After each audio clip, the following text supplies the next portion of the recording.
It's time to take a look at what's happening around Wyoming for Thursday, October 17th.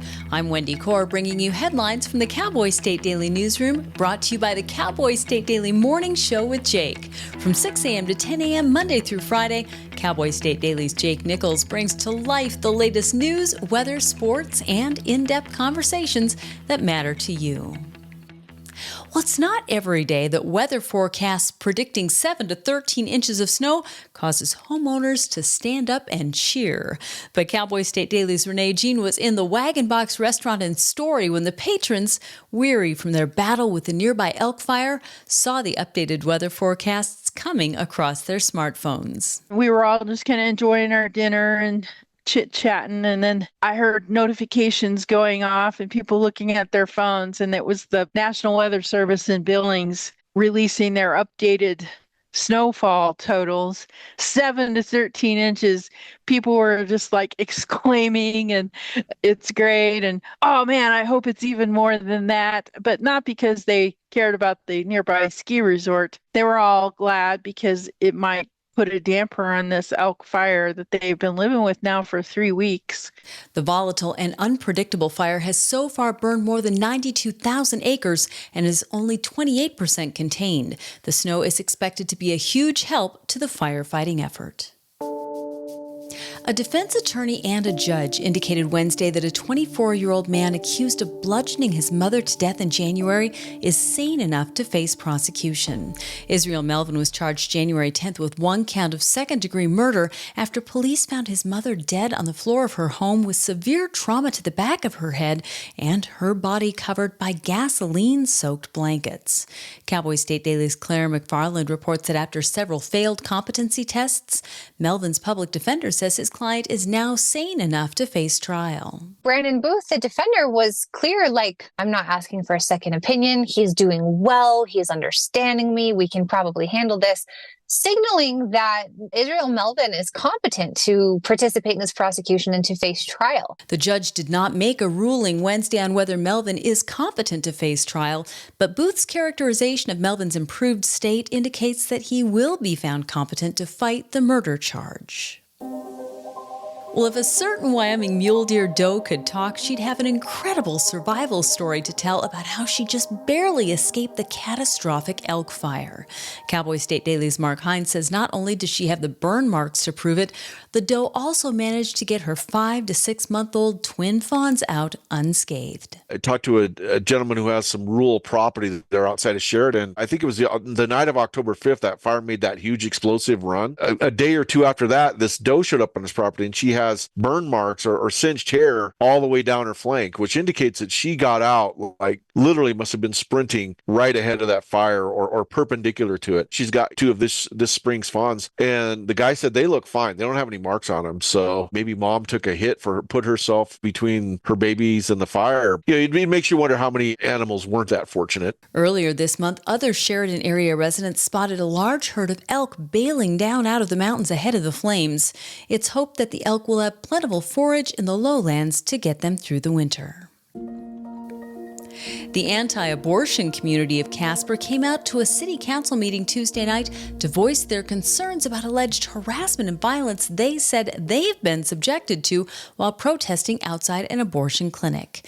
Cowboy State Daily's Leah Wolfson reports that nearly 20 people, including a state legislator, told the Casper City Council they want the city to do something about it. A few different members of the council said they refused to take a stance on the issue of abortion, but said that they're just trying to represent the needs of the constituents that they represent and reach out to them. And that's really just trying to kind of manage the situation from a macro level, if you will. The city councilor who had originally brought this up, Brandy Haskins, also clarified that it was not women receiving abortions at the clinic that reached out to her, but rather people receiving other health services. One of those who spoke on Tuesday was State Representative Jeanette Ward of Casper, who frequently protests outside the clinic, which opened for business in 2023 after an arson delayed its opening by nearly a year. A grass fire on the north end of the Wind River Indian Reservation prompted the evacuation of at least one home Wednesday afternoon as authorities worried the fire would jump the Wind River into residential Riverton. Cowboy State Daily's Claire McFarland was at the scene of the fire and spoke to neighbors concerned about their property. The river crosses between Riverton and the reservation. The Wind River does. And on the reservation side, it's a lot of grass and shrubbery and fields, kind of more rural looking and very sparse homes, sparsely populated on that side. But meanwhile, on the north side of the river, that fire was threatening to jump into Riverton, into just very dense neighborhoods, a golf course there. So they kind of were scrambling and they called in aerial resources to drop chemicals on the flames Wednesday evening. Cowboy State Daily will update the story as it develops. And now let's take a look at today's weather with Cowboy State Daily meteorologist Don Day. Well, the changes we've been talking about are finally here.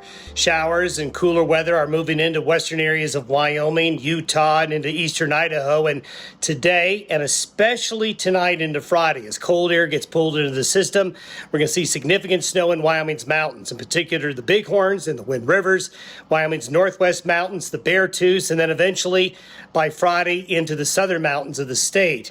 We also have freeze watches and warnings in effect as freezing temperatures are coming in many areas. This is the first major system in a while. Temperatures are going to be cold enough for snow levels in most areas down to 7,000 feet, but they could get lower than that. And we are expecting some travel concerns, especially late today, overnight tonight, and into Friday and Friday night. We'll have more details with our update for you tomorrow.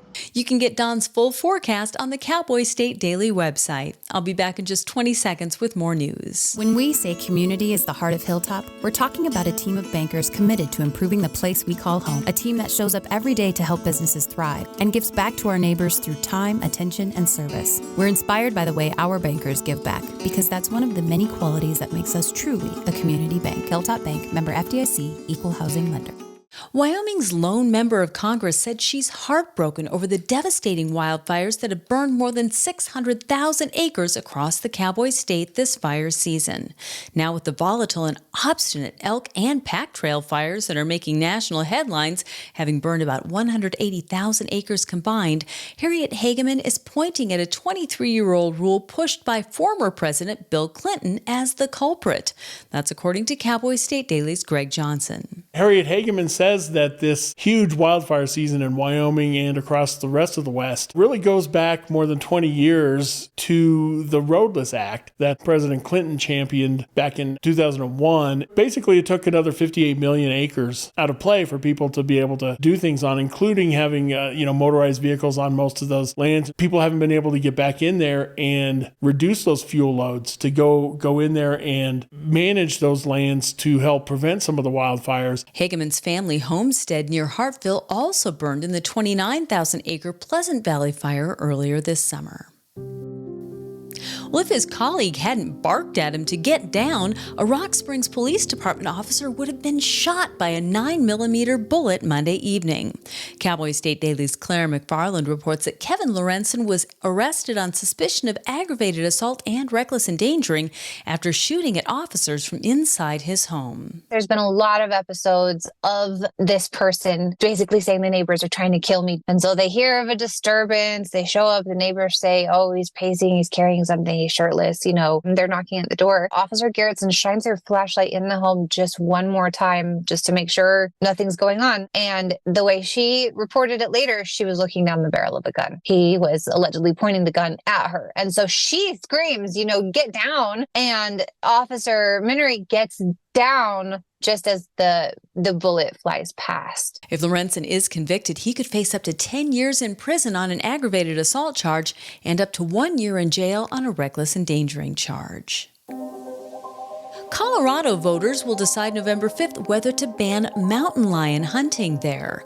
Cowboy State Daily's Mark Hines reports that critics of the measure believe it's irresponsible management of wildlife, much like the state's 2020 voter initiative to reintroduce wolves. similar to the wolf reintroduction, talking about putting a measure on the ballot so everybody in Colorado can vote on whether to keep mountain lion and bobcat hunting in Colorado. And some people are saying, that's ballot box biology. This is a mistake. And other people are saying, no, the importance of hunting these big cats is overblown. We don't need to do that. It's cruel. It's unnecessary. Mountain lions killing and eating pets and livestock is nothing new in Colorado or in Wyoming. In September, a man killed a mountain lion with a shovel in a Colorado campground after the big cat apparently went after his dog. And statues honoring Esther Hobart Morris and Chief Washakie were scooted into their final resting places at the Wyoming Capitol on Wednesday. In some ways, the move was a little anticlimactic, as the statues were only transported a couple of hundred feet away from their previous locations.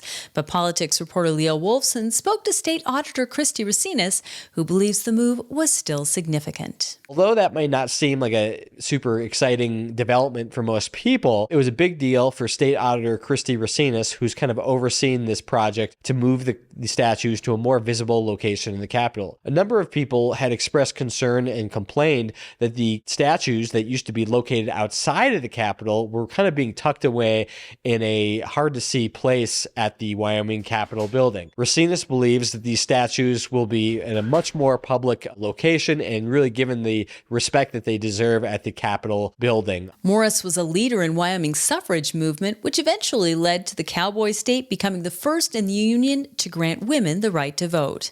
Washakie was a warrior, a peace negotiator, a friend of Brigham Young, and a leader of the Eastern Shoshone tribe. And that's today's news. Get your free digital subscription to Wyoming's only statewide newspaper by hitting the daily newsletter button on cowboystatedaily.com. And you can watch this newscast every day by clicking subscribe on our YouTube channel. And don't forget to drop in on the Cowboy State Daily Morning Show with Jake Nichols, Monday through Friday from 6 to 10 a.m. Thanks for tuning in. I'm Wendy Corr for Cowboy State Daily.